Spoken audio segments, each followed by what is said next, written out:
हाय दोस्तों, तो कैसे हैं आप सभी। आशा करते हैं आप लोग बहुत बढ़िया होंगे। तो चलिए आज के वीडियो में हम लोग जानने वाले हैं एनसीईआरटी क्लास 10th मैथ के प्रश्नावली 5.2 के 15 नंबर क्वेश्चन। ठीक है, और ये क्वेश्चन लमसम वीवीआई है। तो चलिए ये क्वेश्चन को बनाना भी बहुत आसान है। अगर दे दिया है सारे एनसीईआरटी क्वेश्चन जो है ना, सारे वीवीआई हैं। ठीक है, तो आपको बनाना बहुत जरूरी है, जिस प्रकार से हम लोग बनाते आ रहे हैं फर्स्ट चैप्टर से। ठीक है, तो चलिए सारा चैप्टर को हम लोग खत्म करेंगे धीरे धीरे, और आप लगे रहिए अपने धीरे धीरे कोशिश में। आइए समझते हैं सबसे पहले क्वेश्चन क्या कहते हैं। क्वेश्चन को कहने के अनुसार हम लोग काम करते हैं। मैथ की यही खासियत है कि क्वेश्चन जो कहेगा वो लिखना होता है हम लोग का, है ना। चलिए क्वेश्चन क्या कह रहा है कि n के किस मान के लिए दोनों समांतर श्रेणियों, मैंने दो समांतर श्रेणी दिया गया है। ठीक है, एक 63, 65 और 67, और एक जो है 3, 10, 17 है। ये कहता है कि इनमें पद बराबर होंगे, माने n के कौन ऐसा मान है जहां ये दोनों एपी के क्या होगा, n का मान जो है समान होगा, है ना। समझ रहे बात। तो n के कौन मान ऐसा है जिसमें एपी जो है समान हो जाएगा दोनों, है ना। चलिए तो वही निकालना है हम लोग को, n का मान मुख्य रूप से निकालना है। क्या निकालना है? n का मान। चलिए देखिए ध्यान से, प्रथम एपी, तो प्रथम एपी में a का मान अगर करें तो कितना है, 63 है। कितना है? 63। अगर d का मान निकालें तो T2 माइनस T1 होता है ना। तो T2 अब जान रहे हैं कौन है, ये हो गया T1, ये हो गया T2 और ये हो गए T3। तो T2 आपको पता है 65 है और माइनस 63 ना, यानी कि D बराबर कितना हो जाएगा, 65 में 63 जाएगा, कितना बचेगा, 2 बचेगा। ठीक है ना। चलिए, और Tn का मान नहीं है, यहाँ भी छाट लीजिए इधर ही, समझ रहे हैं बात। तो एपी इसमें a का मान क्या हो जाएगा, तो 3 हो जाएगा। d का मान T2 माइनस T1 यहाँ भी, तो T2 का मान क्या है आपके पास, ये हो गया T1, ये हो गया T2 और ये हो गए T3। चलिए तो T2 का मान है 10 माइनस 3, यानी D का मान क्या आएगा, 7 आएगा। चलिए तो अब दोनों में से क्या करना है ना, Tn फॉर्मूला पर आपको बैठाना है इसको, ठीक है ना, तभी आपको मिलेगा n का मान। कैसे, देखिए ध्यान से बैठाइए। Tn बराबर क्या होता है formula, a plus n minus 1 into D. अब यही काम इधर भी करना है, यहाँ भी लिख लीजिए Tn बराबर a plus n minus 1 into D. इतना कर लोगे ना, कोई दिक्कत नहीं। चलिए तो Tn का मान तो है नहीं, तो Tn का Tn रहने देते हैं। ठीक है, a ये किसका मान है, a का है ना। चलिए तो Tn लिखिएगा नहीं तो तैयो चलेगा, कोई दिक्कत नहीं है। a का मान बताओ इसमें क्या है सर जी, तो 63 है, प्लस n का मान तो नहीं है, n माइनस 1 गुना d का मान क्या है, 2 है। यहाँ पास आप गुना के चिन्ह दे भी सकते हैं, नहीं भी दे सकते, कोई दिक्कत नहीं है। ठीक है, चलो तो 63 प्लस n में 2 से कीजिएगा तो 2n हो जाएगा, और माइनस 1 में 2 से तो माइनस 2 हो जाएगा। गुना करके n में 2 से तो 2n, और 1 में 2 से तो 2, लेकिन माइनस में। ठीक है ना।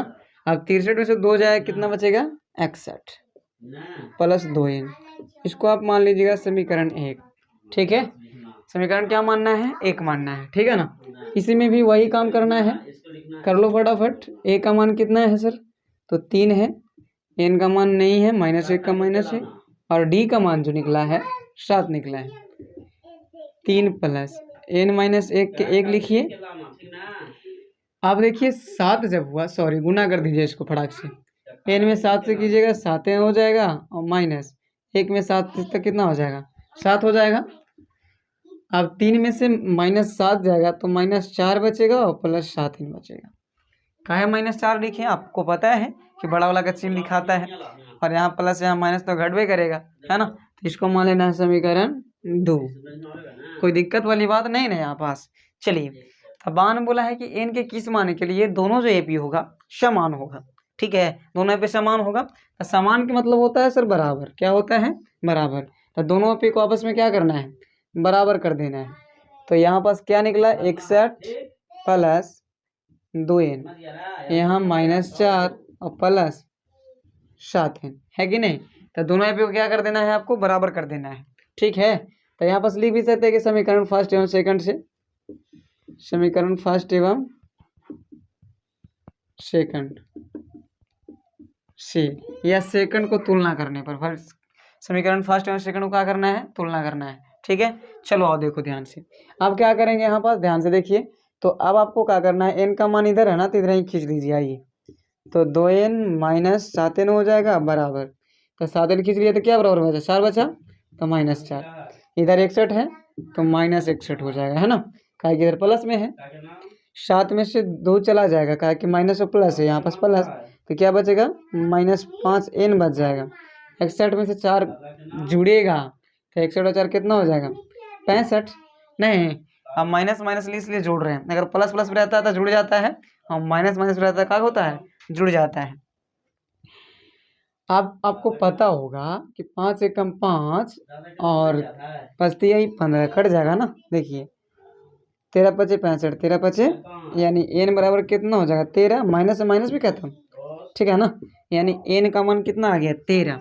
तो कहना है कि n के 13 मान के लिए दोनों समांतर श्रेणी जो है, दोनों एपी जो है समान होंगे, यही ना पूछ रहा था। देखिए यही तो पूछ रहा था, लगता है n के किस मान के लिए, तो कहना है n के 13 मान के लिए समांतर श्रेणी इतना इतना में n का मान बराबर होगा, है ना, n के 13 मान के लिए, ठीक है, n के 13 मान के लिए दोनों समांतर श्रेणी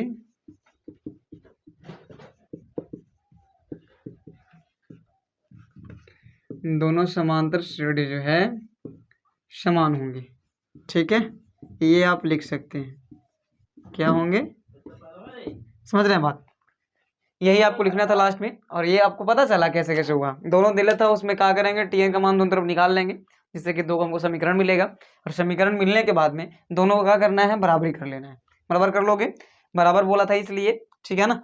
अब बराबर कर लेंगे तो n का मान निकालना आसान है, फिर तो समीकरण हो गया, ठीक है ना। तो ऐसा करेंगे, ये वीडियो भी आपको बहुत बढ़िया लगा होगा, तो मेरे चैनल को सब्सक्राइब कीजिएगा, लाइक कीजिएगा और शेयर कीजिएगा, ताकि हम आप लोगों के लिए हमेशा इसी प्रकार